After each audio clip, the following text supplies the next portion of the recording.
श्री राम जय जय राम,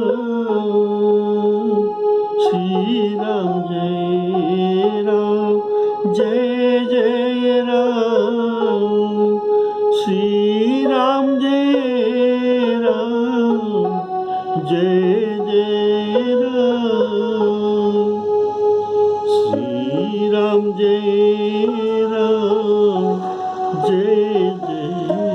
जय जय राम, श्री राम जय जय राम। आदरणीय सभी राम कथा के रसिक श्रोताओं को सब प्रेम राम राम कहकर आज का श्री राम कथा शुरू करने जा रहा हूँ। सब प्रेम से बोलिए श्याम रामचंद्र की जय। आपने सुन रहे थे अंगद जी दौत्य कर्म करने के लिए रावण सभा के द्वार पर पहुंचते हैं और इधर उधर देखते हैं। तब एक राक्षस को ये तुरंत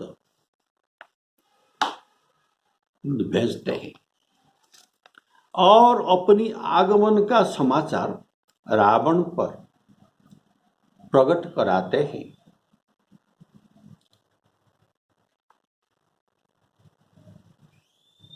तब रावण ने जब एक बानर आया है ऐसा सुना तब ये बहुत हंसा। अर्थात ये दूतों को निरादर करने के लिए एक बानर दूत आया है ना, इसीलिए यह बात सुनकर ये बहुत हंसा। और रावण बोला कि उसे बुला लाओ, उसे बुला लाओ, देख कहाँ के बंदर है। तब दूतों आज्ञा पाकर बहुत दूत दौड़े और बानर श्रेष्ठ को बुला कर ले।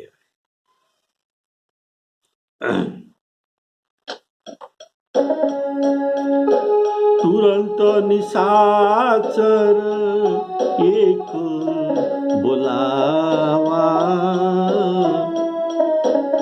समाचार रावण ही सुनावा। सुनत बिहसी बोला दस शीसा, सुनत बिहसी बोला दस शीसा। आनहु बोली कहाँ कर कीसा, आय सुपाई दूत बहुधाई। कपि कुंज रही बोली ले आए।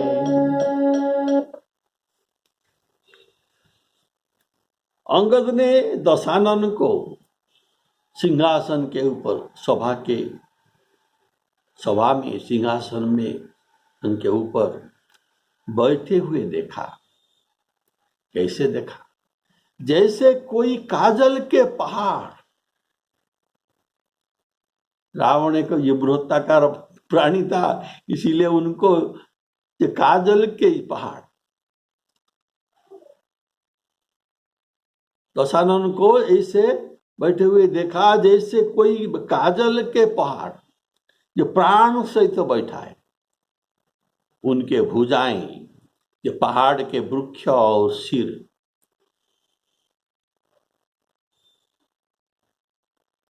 वृक्ष और सिर गिरी के शिखर के समान प्रतीत हो रहा था। ये पहाड़ में 10 शिखर था। मुख और नासा ये पर्वत की कंदराएं हैं। और खो जैसे पर्वत में होता है, ऐसे कंदरा और खो, ये मुख और नासिका को कहा।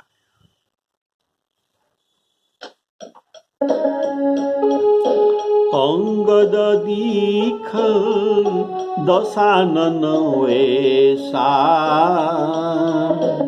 सहित प्राण कजल गिरि जैसा, भुजा बिटप शिर श्रृंग समान, भुजा बिटप शिर श्रृंग समान, रोमावली लता जनुत्नान, मुख नासिका नयन रुकाना, गिरि कंदरा खो हनुमान। अहिले अंगद को पंचानन यहाँ कहा गया है। पंचानन अर्थात सिंह। सिंह का तो ये 5 आनन नहीं है। पंचानन तो महादेव जी का कहा जाता है, तो सिंह को क्यों पंचानन कहा जाता है? इसका जो पंजा है ना, ये पंजा ये 5 मुखों के सदृश है, इसीलिए इनका नाम भी पंचानन रखा गया है। तो पहले अंगद को यहाँ पंचानन अर्थात सिंह, और यहाँ तो कपि कुंजर अर्थात गजराज के उपमा भी दिया गया है। और रावण को काजल का पहाड़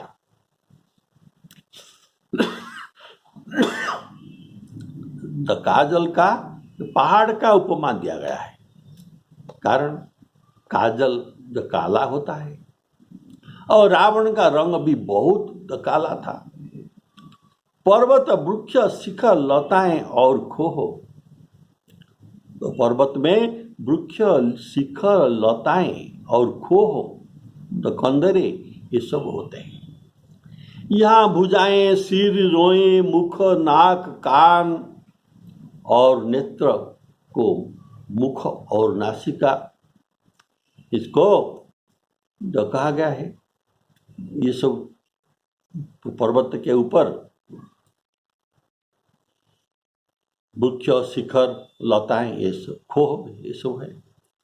और मुख और नासिका इसमें गहर होता है, जो बहुत गहरे और भीतर होते हैं, इसीलिए इनको ये कंदरा की उपमा दिया गया है।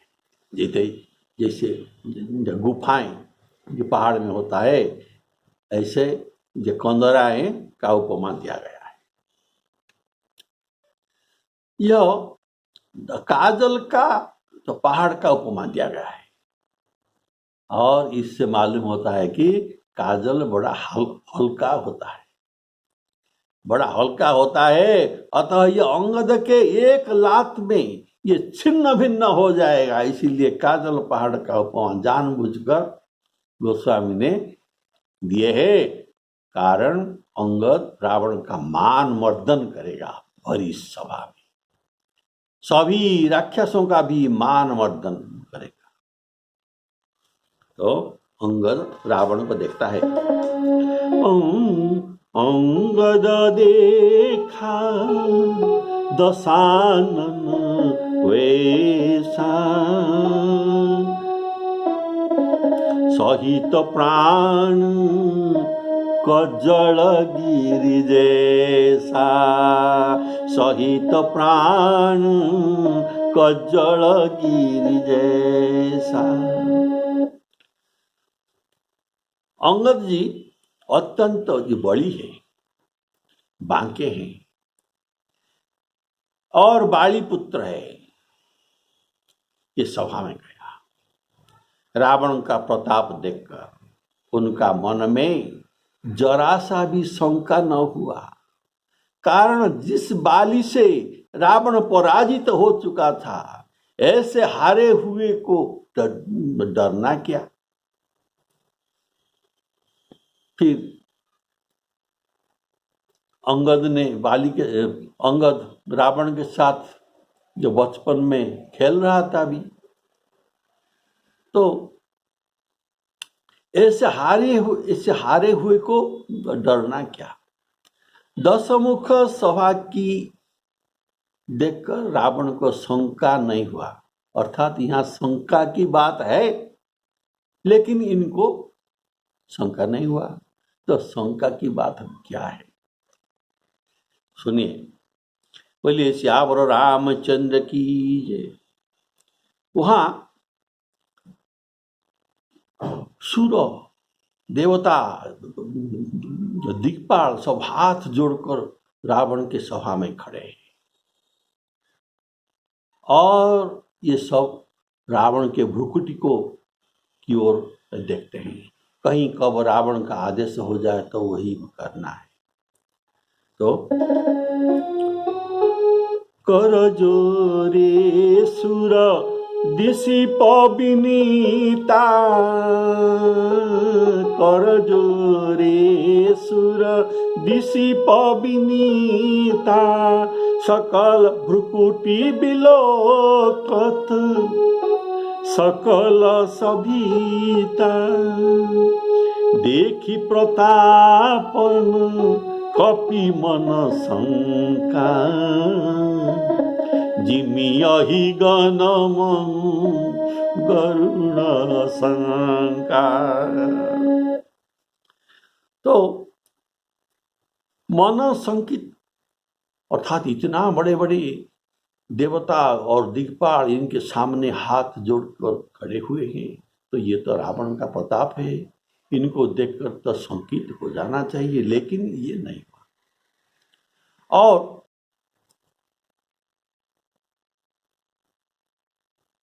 इंद्र वरुण आदि सेवा में हाजिर दे रहे हैं रावण की सभा में। हनुमान नाटक में ये रावण सभा का अत्यंत सुंदर परिवेशन किया गया है, इसे सुनिए। रावण की सभा में एक प्रतिहारी था।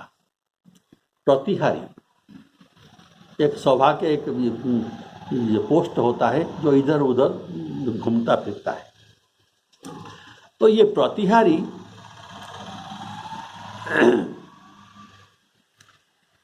रावण के सभा में सबको इस तरह डांट रहे हैं। प्रतिहारी सबको डांट रहे हैं। किस किस को डांट रहे हैं? ब्रह्मा को डांट रहे हैं। ये कहता है, हे ब्रह्मा, यह वेद पठन का समय नहीं है, अतः चुप होकर बाहर बैठो। ये प्रतिहारी ऐसा कहता है। ये तो रावण का प्रभुत्व है। और ये प्रतिहारी बृहस्पति को, जो देवगुरु बृहस्पति है, उनको कहता है, रे जड़मती बृहस्पति, थोड़ा थोड़ा बोलो, ज्यादा बोलना ठीक नहीं, यह इंद्र की सभा नहीं है, तो जो कुछ बोलो संक्षिप्त में थोड़ा थोड़ा बोलते रहो। नारद जी भी हाथ जोड़कर खड़े थे। तो हे नारद, स्तोत्र को रहने दो, और स्तोत्र का जरूरत नहीं। हे तुम्बुरु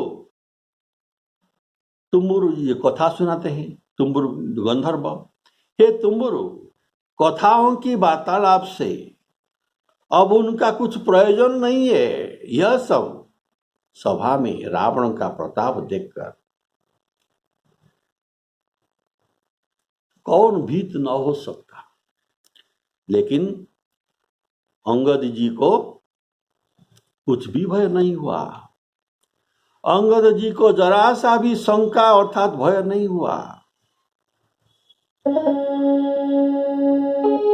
गए उस सभा मन नेकुन मूरा, गए उस सभा मन ने कुनमूर बाली तनयति बलबांकुरा। तो ये पहुंच गए रावण के सभा। तो सभासद कपि को देखकर, अंगद को देखकर उठकर खड़े हो गए। यह देखकर रावण के हृदय में बड़ा क्रोध हुआ।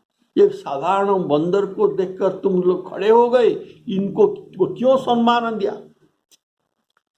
जैसे मतवाले हाथियों के झुंड में, मतवाले हाथियों के झुंड में सिंह निर्भय चला जाता है, वैसे ही अंगद जी हृदय में श्री राम प्रताप का स्मरण करके सभा में प्रवेश करके बैठ गए।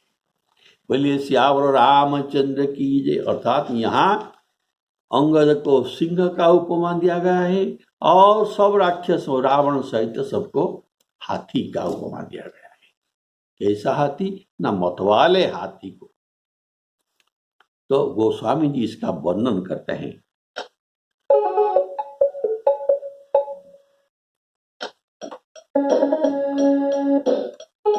जथामत्त गजजूथमहु, जथामत्त गजजूथमहु पंचानन चली जाई, पंचानन चली जाई। राम प्रताप सुमिरि मन, बैठ सभा सिरुनाई, बैठ सभा सिरुनाई।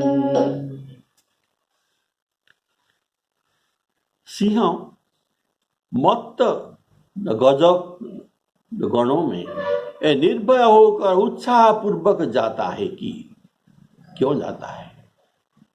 इतना मत्त गजों के भीतर सिंह क्यों इतना निर्भय होता है?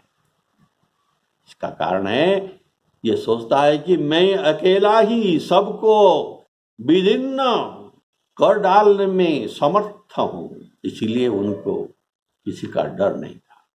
अतः निर्भीकता में अंगद जी को पंचानन अर्थात सिंह की उपमा दी गई और निशिचर जो मोटे काले ऊंचे हाथी जैसे दिख रहे और मद्यपान में मतवाले है, अतएव इनको मत गज की उपमा दी गई है।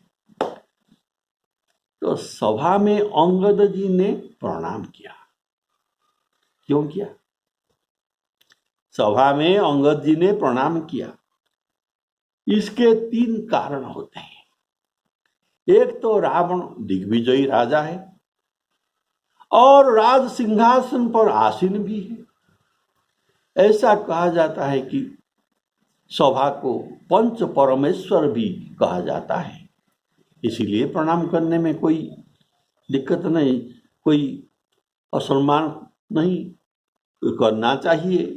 और राजा का शरीर सर्वदेवमय, ऐसा शास्त्र में कहा गया है, इसीलिए ये नीतिवान अंगद सभा को प्रणाम किया। और भी एक बात है, दूसरा कारण, रावण ब्राह्मण है। और कैसा ब्राह्मण? ये पुलस्त्य जी का नाती, इनके पिता विश्रवा ऋषि, इसीलिए उनको प्रणाम किया। पुलस्त्य ऋषि का नाती है, इसीलिए इनको प्रणाम किया। उत्तम कुल पुलस्तिकर नाती, इसीलिए प्रणाम किया। तीसरा कारण है सभासदों ने अंगद जी को अभ्युत्थान द्वारा, अभ्युत्थान अर्थात खड़े होकर उनको सम्मान दिया, इसको अभ्युत्थान कहा जाता है। तो अभ्युत्थान द्वारा अर्थात खड़े होकर अंगद जी का सत्कार किया, इनके सम्मान किया। अतः नीति और शिष्टाचार के कारण, कृतज्ञता के कारण अंगद को प्रणाम करना उचित था, इसीलिए ये उचित कार्य ही किया है, सभा को प्रणाम किया। अब दशग्रीव अर्थात रावण बोला, अरे बंदर, तू कौन है? अंगद ने उत्तर दिया, हे दशकंधर। देखिए, दशग्रीव रावण बोला, अरे बंदर, अंत का र अक्षर है, और इसका उत्तर में अंगद जी कहते हैं, हे दशकंधर, बंदर और दशकंधर। तो हे दशकंधर, मैं रघुवीर का दूत हूं, मेरे पिता से और तुझसे मित्रता थी, इससे हे भाई। भाई ये प्रेम सूचक, ऐसा हिंदी भाषा में प्रेम से भाई संबोधन कर देते हैं, पिता को भी कर देते हैं। इससे हे भाई, मैं तेरी भलाई के लिए आया हूं। कह दशकंठ कवन ते बंदर, कह दशकंठ कवन ते बंदर, मैं रघुवीर दूत दशकंधर, मैं रघुवीर दूत दशकंधर, मम जन कही तो ही रही रही मिताई, मम जन कही तो ही रही मिताई,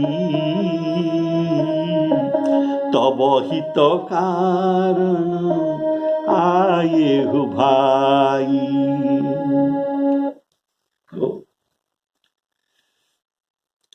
हनुमान नाटक में अंगद जी का उत्तर सुनिए। यहां तो आपने सुना, रावण पूछा, कौन थे बंदर? तो अंगद जी ने कहा, मैं रघुवीर दूत दशकंधर।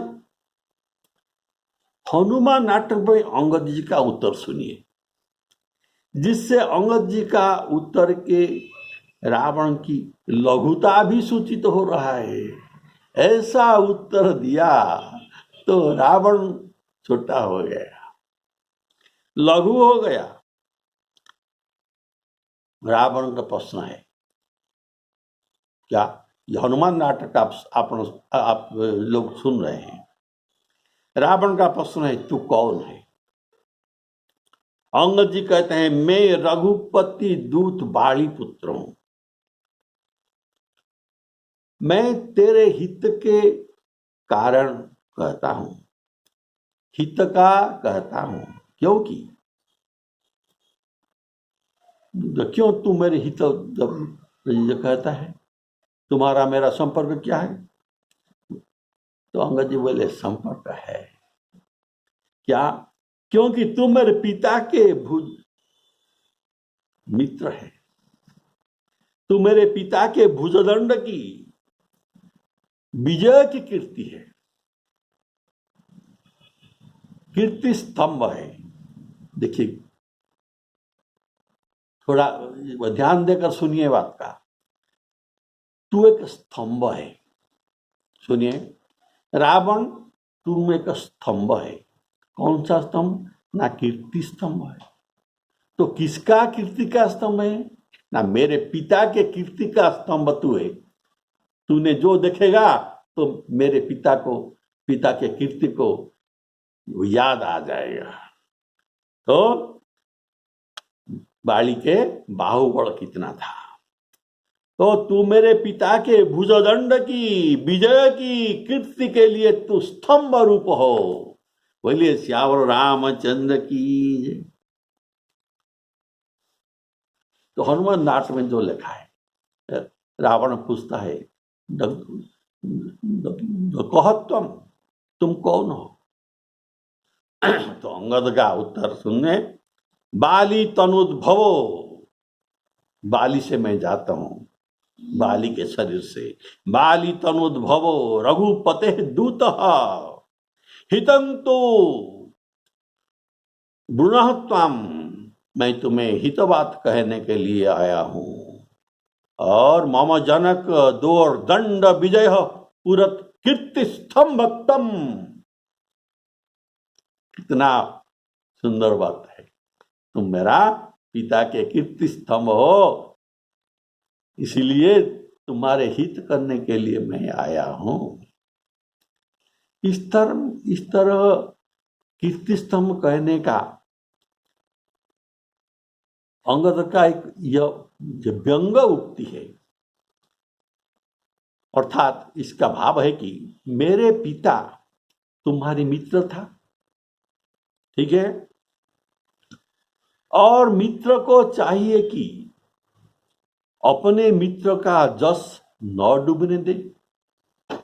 राइट, मित्र को चाहिए कि अपना मित्र का जस को न डूबने दे,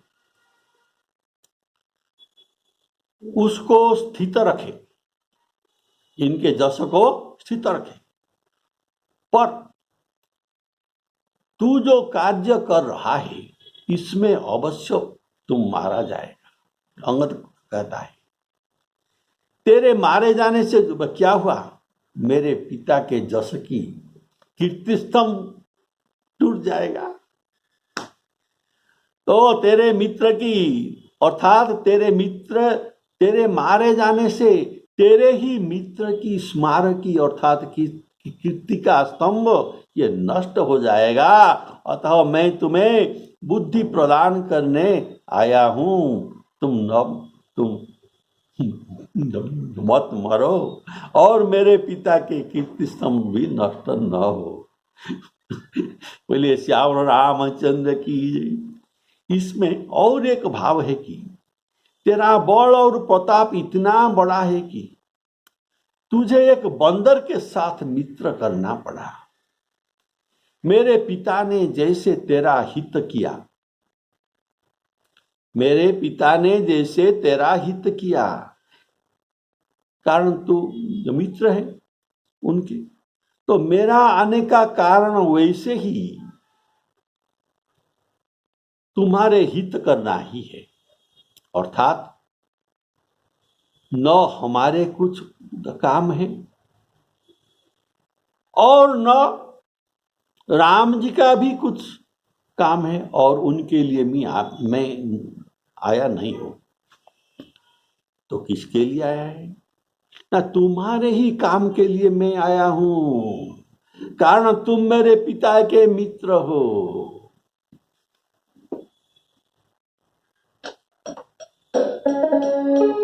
मम जनक ही तो ही रही मिताई, मम जनक ही तो ही रही मिताई, तब हित कारण आए हु भाई। तुम्हारे उत्तम गुण है, तुम पुलस्त्य जी के नाती हो और ब्रह्मा जी की बहुत प्रकार से पूजा भी की हो और उनको प्रसन्न भी किया, उनसे बहुत प्रकार से वर भी पाए और सब कार्य तुमने किया। सब लोकपाल और सब पृथ्वी के सब राजाओं को तुमने जीत लिया। तुम राजा हो। राजा को तो राजमद साधारण भाव में होता है। राज को राजमद मोहन अंध की न के ही। राजा को, राजा जो मदांध गर्व के द्वारा इसको ये अंध भी होते हैं। तो राज्य मद से अथवा मोहवश अज्ञान से तुम जगत माता को हर कर ले आया है। अब तुम मेरा कल्याणकारी कहना सुन लो। अगर तुम मेरे कल्याणकारी बात को सुना करके मान ले तो श्री राम जी तुम्हारा सब अपराध क्षमा कर देंगे, कारण तुमने जगत माता को हर कर ले आए हो। ये तुम्हारा बड़ा ही अपराध हुआ है।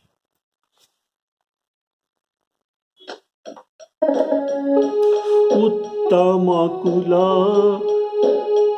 पुलस्ति करनाति, उत्तम कुल पुलस्ति करनाति, शिव बिरंची पूजेउ बहु भांति, शिव बिरंची पूजेउ बहु भांति।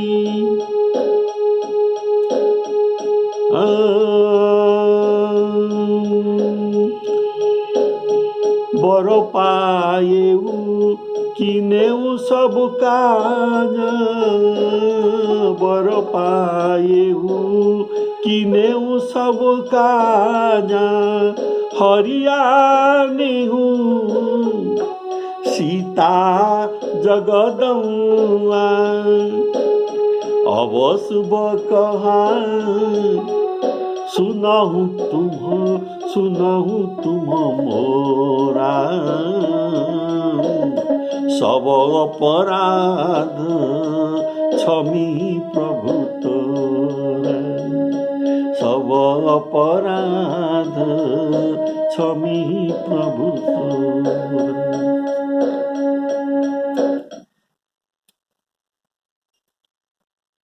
अंगद प्रवचन में 3 बात होते हैं।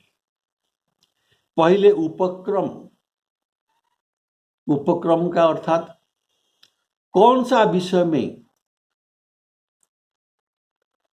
प्रवचन किया जाएगा, ये उपक्रम में मालूम हो जाता है। इसके बाद आता है प्रवचन का विषय वस्तु, तो विषय वस्तु बहुत समय लगता है। तो विषय वस्तु खत्म होने के बाद उपसंहार होता है, मंतव्य। तो ये 3 बातों को लेकर प्रवचन होता है। तो आज उपक्रम हुआ, अंगद का प्रवचन का उपक्रम हुआ। अगले एपिसोड से आप विषय वस्तु सुनेंगे और इसके बाद कथा का उपसंहार भी किया जाएगा। अतः यहाँ आज का विश्राम है। श्री सीतारामार्पणामस्तु। बोलिए सियावर रामचंद्र की जय।